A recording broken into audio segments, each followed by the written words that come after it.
Meus irmãos, nós estamos dando continuidade ao nosso estudo, mas mudamos de revistinha. Agora nós vamos estudar o livro de Lucas, Mateus, Marcos, Lucas, terceiro evangelho do Novo Testamento, também consequentemente terceiro livro. E ele mostra Jesus como filho do homem. E aqui, até gostaria de pedir para alguém que estivesse próximo da câmera, mostrar essa linda ilustração que aqui temos. Qualquer um dos irmãos que esteja próximo da câmera. Eu achei essa ilustração maravilhosa. Mostra o plano de salvação. O abismo que ali mostra significa o abismo do pecado, que nos separava de Deus. A própria palavra de Deus nos fala, que os nossos pecados fazem divisão entre nós e nosso Deus. E aqui é uma ilustração muito bonita. Pelo próprio homem, pelo próprio poder do homem, ele não pode alcançar o outro lado. Mas aqui nós vemos uma ponte que é a cruz de Cristo, que nos mostra que o caminho é Jesus. Apenas Ele e só Ele. Amém. Inclusive, Lucas, ele é o maior escritor do Novo Testamento. Mas pastor, Paulo não escreveu mais? Ele escreveu mais cartas. Mas em termos de volume, Lucas foi autor do Evangelho e também foi autor de Atos dos Apóstolos. E inclusive, lá no livro de Atos diz que só houve um nome dado entre os homens pelo qual devemos ser salvos: Cristo Jesus. Só Ele e mais ninguém. Não existe esse negócio de corredentor ou redentor com... Não, irmãos, é Jesus. Apenas Ele. E também a palavra diz que há um único mediador entre Deus e os homens: Cristo Jesus. Amém, meus irmãos? Amém. É o que diz a palavra de Deus.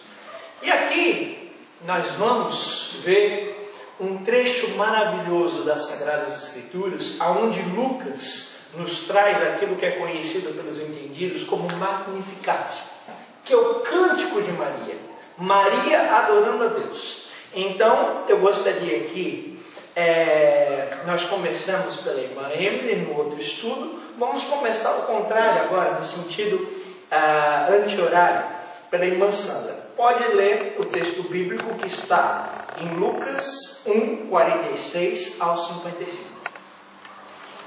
Pode. Então disse Maria: minha alma engrandece ao Senhor, e o meu espírito se alegra em Deus, meu Salvador, pois atentou para a humildade da sua serva. De agora em diante todas as gerações me chamarão bem-aventurada, pois o Poderoso fez grandes coisas em meu favor. Santo é o seu nome, e a sua misericórdia estende-se aos que o temem, de geração em geração. Ele realizou poderosos feitos com o seu braço. Dispersou os que são soberbos no mais íntimo do coração. Derrubou governantes dos seus tronos, mas exaltou os humildes. Encheu de coisas boas os famintos, mas despediu de mãos vazias os ricos. Ajudou ao seu servo Israel, lembrando-se da sua misericórdia para com Abrão e seus descendentes, para sempre, como disseram aos nossos antepassados. Glória a Deus. Então, meus irmãos, aqui nós vemos Maria, mulher de Deus, mulher que deve ser usada como um exemplo. Nós devemos nos espelhar em Maria, sim. E para aqueles que acham que os evangélicos não gostam de Maria, eu quero dizer para você que nós amamos muito a pessoa de Maria. Nós adoramos ela, né? Porque Maria foi mãe de Jesus. Maria foi serva de Deus. Maria foi um exemplo de mulher e de mãe.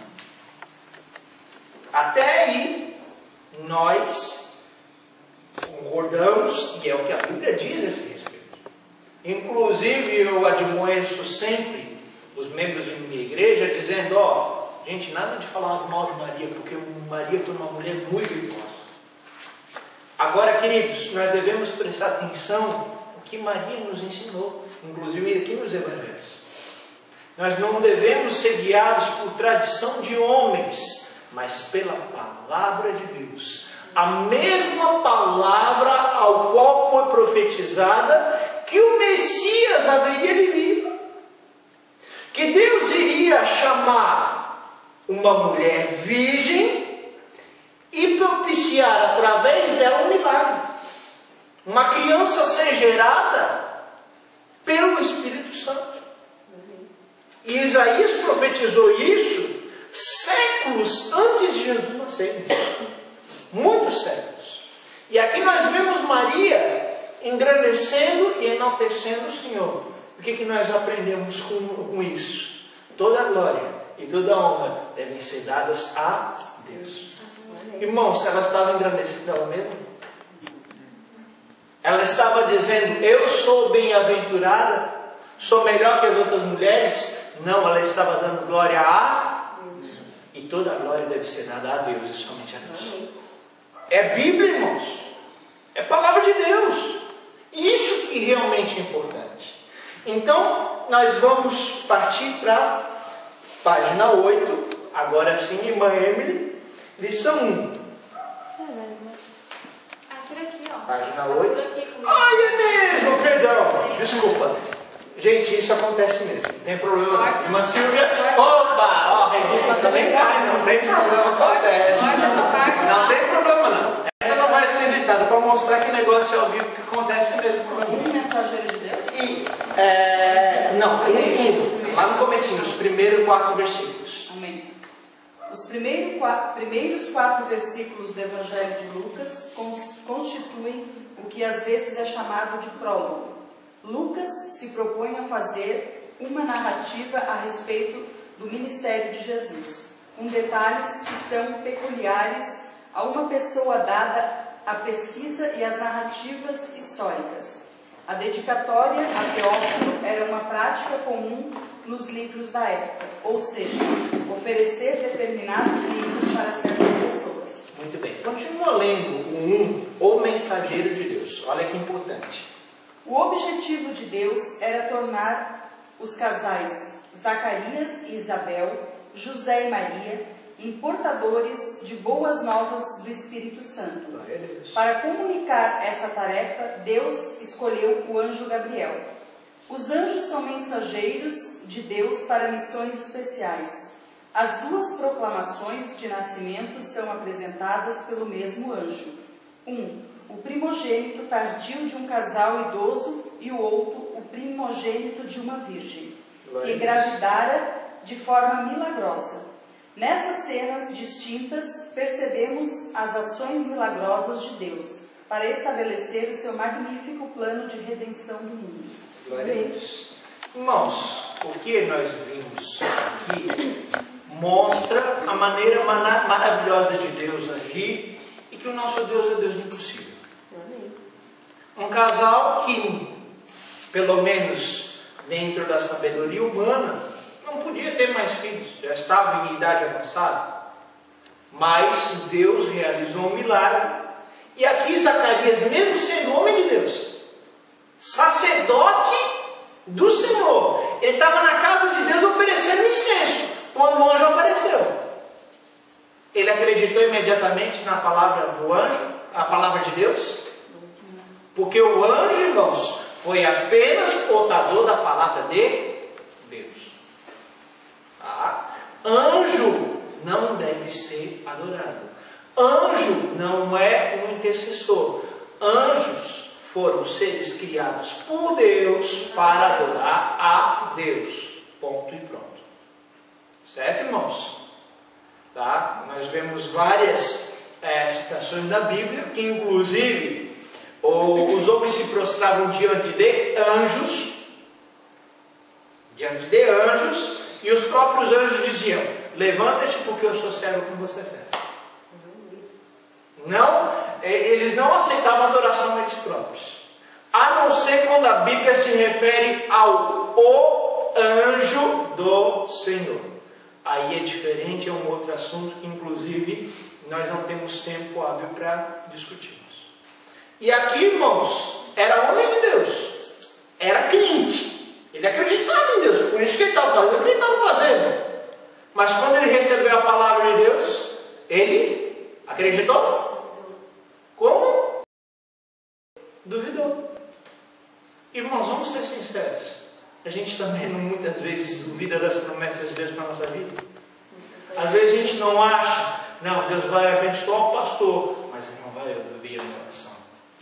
Deus até vai abençoar a irmã, mas Deus não vai ouvir a minha oração. O milagre pode ser por mão, mas não para mim. Zacarias duvidou.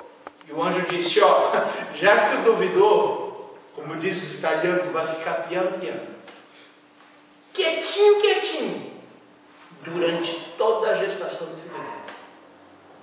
Aí perguntavam, qual era o nome dele? Ele pegava e escrevia no madeira, porque não conseguia falar. Quando o filho dele nasceu, ele voltou a voz para testemunho, para mostrar que com Deus não se dá. Amém, meus irmãos? Amém. Aqui já foi um milagre.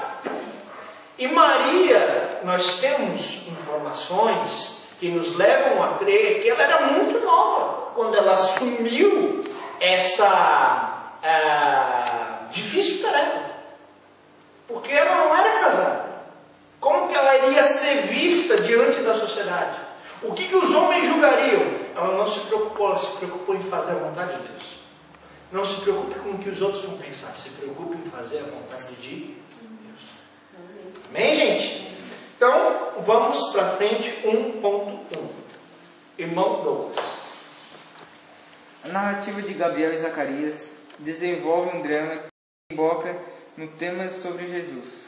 O anjo apresenta para Zacarias todo o plano de Deus, com seu filho e todos os acontecimentos decorrentes dessa bênção. Desse plano nasceu João Batista.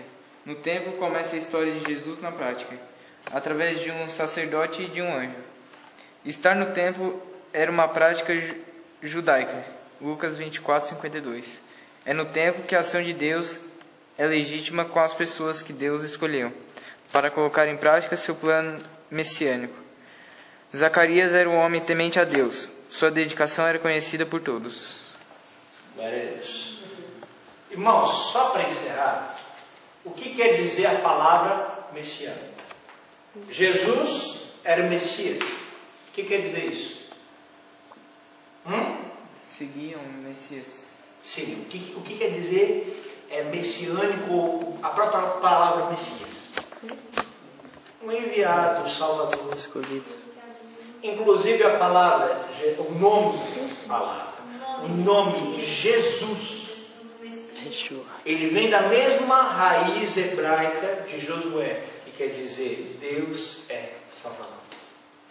Ninguém pode se salvar a si próprio, mas Deus pode nos salvar das dores, das angústias, das decepções, dos nossos problemas e principalmente salvar a nossa alma da perdição eterna. E tem gente que duvida que o inferno existe, mas eu quero dizer para você que ninguém falou mais sobre o inferno do que o próprio Jesus. É um lugar real e muitos estão caminhando para lá espontaneamente, porque se recusam a acreditar em Deus e na sua palavra.